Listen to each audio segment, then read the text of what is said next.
Okay, so this is going to be estimating limits using a table and evaluating limits algebraically. And I had filmed this video before, but my microphone was not turned on, so I'm just going to kind of narrate over my previous work, and hopefully that's okay. So in this first example, we just looked at this problem right here, and it was the limit as x approaches 2 of x squared plus 4x plus 5, and we wanted to estimate the limit using a table. So we constructed this table and we picked values because what limits do is, when we look at limits, we look at how we get really, really close to this value of 2, and then we see what the function value approaches. So we picked values that got closer and closer to 2 from the left and closer to 2 from the right. And as we can see, as we went down, our function value got really, really close to 17, so we estimated that our limit would be 17. And then we plugged in 2 to evaluate it algebraically, and we found out that, well, when you plug in 2, you get 4 plus 8 plus 5, and we get 17. So these match up. And then after doing that example with the table, the next example I did was this one, where we had the limit as x approaches 2 of e to the x minus 2 plus 4. And when you're evaluating limits algebraically, you just plug in the value. So we plug in this in here, and we see that when we plugged it in, you get e to the 0 plus 4, and end up getting 5. So that was our answer. And in example 3, we did another example where you have a division going on, but the same principle applies, and you still plug in the value that you're approaching. So we plugged in 1 into here, and we see that when you plug it in, you end up getting 2. And this little section right here is the part I mentioned that for these division problems, you really want to break up this limit into two separate limits. So take the limit of the top and the limit of the bottom. And that's going to become more prevalent later on as we do more examples. So yeah, you want to do that. You can end up getting the same answer because you evaluate the top, you get 4 and 2, and then you just still divide them. So these are still the same, but breaking it up into these two limits will be beneficial for some problems later on. And after doing this, we went ahead and looked at what this little sucker is, the indeterminate. And we looked at this problem where if we take the limit as x approaches 1 of x squared minus 1 over x minus 1, we actually get 0 over 0, and this is one of our indeterminate forms. So the next section of the tutorial was on dealing with indeterminates. And these were the two forms of indeterminates. And we looked at our first example of dealing with these indeterminates. If you get 0 over 0 or infinity over infinity, we looked at factoring. So we looked at the same problem we looked at before when we had the limit as x approaches 1 of x squared minus 1 over x minus 1. If we actually factor the difference of two squares, we see that the x minus 1 cancels out with the denominator x minus 1. You're left with the limit as x approaches 1 of x plus 1, and we get 2. Now let's go ahead and look at the second way of dealing with these indeterminates, and we can look at the conjugate. Now, with the conjugate, basically is when you have any of these uh, something that looks like the numerator here over something else. So you have a division with something resembling this where you can use the conjugate.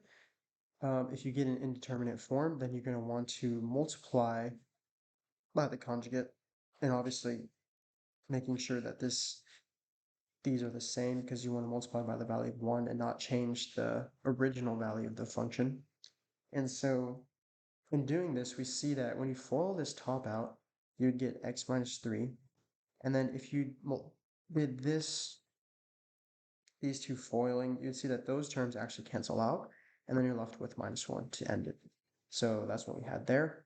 And so a little simplification, we get x minus 4, and you really want to just leave these two the same in the denominator, which is what we had here. And in doing that, we ended up getting, we saw that the x minus 4s cancel out here and here, and we're just left with 1 over the square root of x minus 3 plus 1, plugging in our original value of 4, and we get the answer of 1/2. So, very good.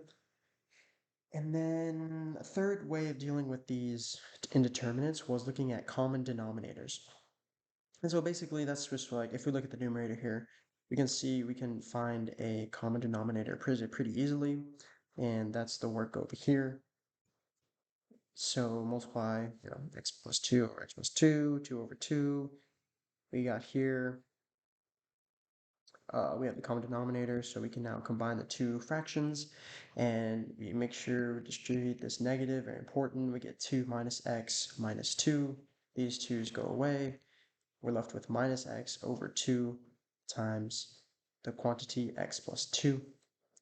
And then we plug that back in to our original problem, and we get minus x over, if we distribute this 2x plus 4, so 4, and over x, and this is really x over 1, so then when you bring this up or multiply by the reciprocal, you're left with this part, and then you have negative x over 2x plus 4 times 1 over x. These go away. You have negative 1 over 2x plus 4, plug in 0, that goes away.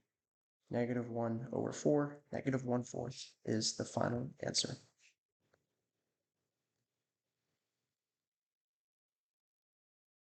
Okay. And last, but definitely not least, we had this other method of dealing with infinity over infinity. So we looked at this problem here, where we have the limit as x approaches infinity of 3x squared plus x minus 2 over x squared plus 4x plus 6. And we saw that it would get infinity over infinity. And the way of dealing with this is you can look at the highest power of x in the denominator and see that you get x squared is the highest power. So then you're going to multiply by 1 over that highest power by the numerator and the denominator. And doing this simplifies this expression greatly, as you're left with 3 plus x over x squared plus minus 2 over x squared, and then you have on the bottom 1 plus 4x over x squared plus 6 over x squared. And what I pointed out was these terms, all of these terms with the higher power of x in the denominator actually go to 0, because plugging in infinity to the, especially when you have infinity in the denominator, is dividing by a really big number. And so when you divide by a really big number, you end up essentially with 0. So you get 0 here, 0 here, 0 here, and 0 here, and you're just left with 3 over 1. So the answer is 3. Now, a trick you can do for these problems I forgot to mention was, so let's bring this out. If you have this limit as x approaches infinity, if you're approaching positive infinity, because you can also approach negative infinity, but when you're approaching positive infinity and you see these coefficients, if you have the same power in the numerator and the denominator, what this really evaluates to is if you look at the coefficients, you can just use those of the highest power, and this will become 3 over 1, which equals 3, which is what we got in the first place. So this is just a little trick you can use. It's always safe to do it this way.